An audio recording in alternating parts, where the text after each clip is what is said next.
Olá, bem-vindos a mais uma aula de arte. Hoje o nosso conteúdo impressionismo. Você que não acompanha nossas últimas aulas, já falamos sobre o Renascimento, hoje sobre o impressionismo, que é um dos períodos da arte que é importante para você estudar nessa reta final, nesse momento de revisão e preparação para o Enem. Vamos à nossa aula? Antes, nós sempre começamos com uma contextualização histórica. A arte e a literatura sempre estão marcadas ali na história da humanidade e há sempre uma datação e é importante você relacionar naquilo que eu comentei nas últimas aulas, que nós chamamos de intertextualidade, das inferências, você associar a nossa disciplina, o nosso conteúdo, os objetos do conhecimento, às outras áreas do conhecimento também. Vamos lá. Para você compreender a nossa contextualização histórica, nós temos com a invenção da fotografia, as pessoas começaram a desenvolver um novo olhar do mundo. Algumas funções do artista, como retratar uma pessoa importante, é substituída pela foto. Nós temos aí um retrato da época, 1839, entre 1839 e 1840, e o retrato aí feito por John William Draper. Vamos lá. Marcados pela invenção da fotografia, os impressionistas, que estamos conhecendo agora, viram-se livres das convenções da pintura tradicional, que buscava a perfeição naturalista. A máquina substituía o homem em diversas coisas, temos o surgimento das fábricas e produções em série.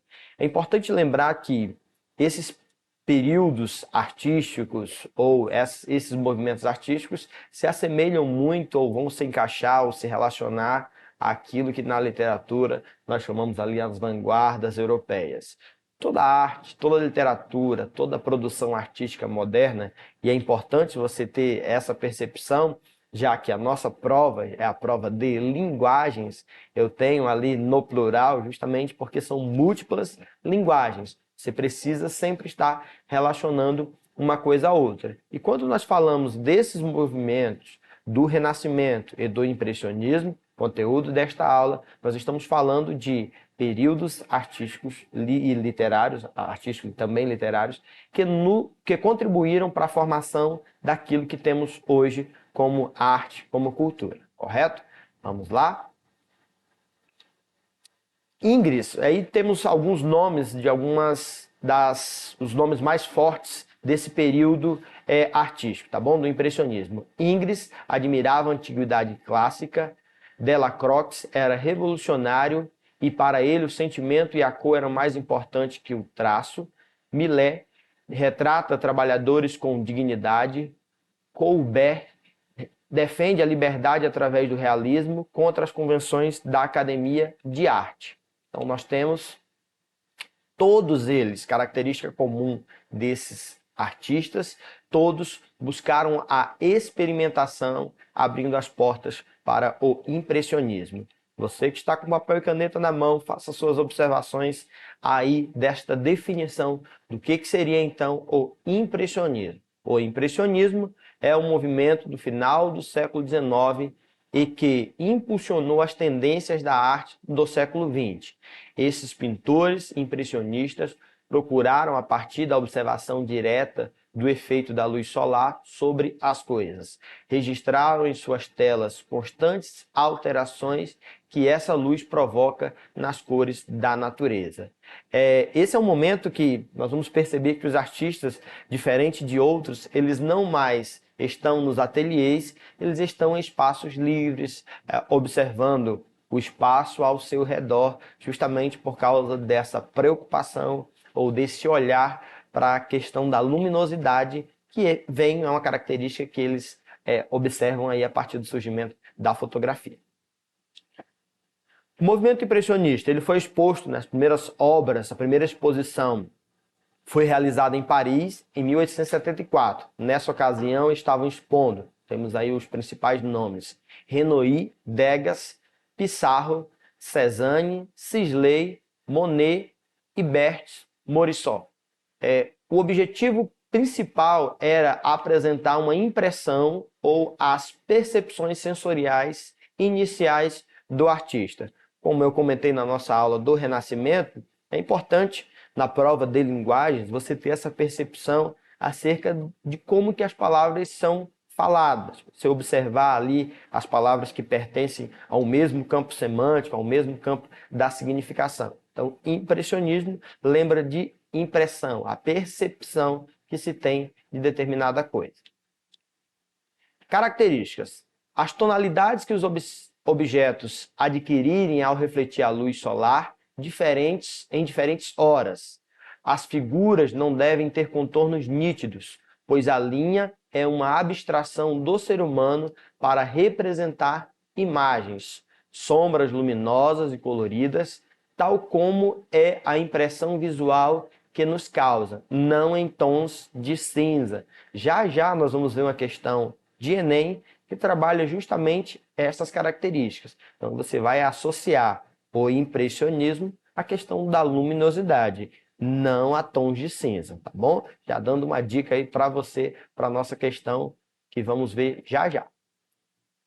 Os contrastes de luz e sombra de acordo com a lei das cores complementares. As cores e tonalidades não devem ser obtidas pela mistura das tintas na paleta do pintor, diferente de outros períodos artísticos ou de outras manifestações.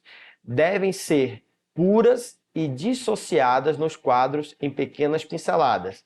Deixa de ser técnica para ser ótica, para ser observação. Não gostavam de pintar em ateliê, como eu já disse, pintavam ao ar livre, vendo as paisagens e cenas que queriam retratar, com suas cores, luzes e sensações visuais. Vão inserir os recortes fotográficos na pintura, bem como ângulos diferentes inspirados na tecnologia trazida pela fotografia. Vamos a uma questão? Essa é uma questão do Enem 2010, do segundo dia, prova azul, questão 105. Primeiro temos uma imagem, uma obra aí de Monet, e vamos, dica do professor de sempre, ler o enunciado, e no caso aí, como o texto é uma imagem, você volta, faz algumas observações, grifa as palavras-chave nesse enunciado. Vamos lá. Em busca de maior naturalismo em suas obras e fundamentando-se em novo conceito estético, Monet, Degas, Renoir e outros artistas passaram a explorar novas formas de composição artística, que resultaram no estilo denominado impressionismo. Observadores atentos da natureza, esses artistas passaram a... Essa dica da última aula, na prova de linguagens, sempre a alternativa correta é aquela que completa esse último período, essa última frase do nosso enunciado. Então, esses artistas passaram a fazer o quê? Mais uma vez, vamos observar a imagem. Mulher com sombrinha, obra de Monet. Vamos aos itens. Letra A. Retratar em suas obras as cores que idealizavam de acordo com o reflexo da luz solar nos objetos. Letra B. Usar mais a cor preta, fazendo contornos nítidos, que melhor definiam as imagens e as cores do objeto representado. Retratar paisagens em diferentes horas do dia, recriando em suas telas as imagens por eles idealizadas. Letra D. Usar pinceladas rápidas de cores puras e dissociadas diretamente na tela, sem misturá-las antes na paleta. Letra E. Usar as sombras em tons de cinza e preto com efeitos esfumaçados, tal como eram realizadas no Renascimento, que é o conteúdo da nossa aula anterior. Temos A, B, C, D ou E. Tira um print da tela, pausa o vídeo, tira uma foto. E temos letra D. Esses artistas, mais uma vez no nosso enunciado, observadores atentos da natureza, esses artistas passaram a usar pinceladas rápidas de cores puras e dissociadas diretamente na tela, sem misturá-las antes na paleta. É importante quando se estuda períodos da arte, quando você estuda as vanguardas europeias, por exemplo, lá na literatura, você sempre observar as principais características de cada um desses autores ou as características daquele período artístico ou daquele período literário. Como disse, uma das dicas é você pensar na etimologia daquela palavra. O renascimento, nascer de novo. O impressionismo, provocar uma impressão, um olhar, uma visão. Olhar, visão, já lembra luz, claridade. E daí, nesse período que você está estudando, nesse período de preparação e revisão para o Enem, é importante sempre o papel e caneta na mão e a observação dessas principais características, tá bom? Mas até a nossa próxima aula, continue estudando e se preparando para o Enem.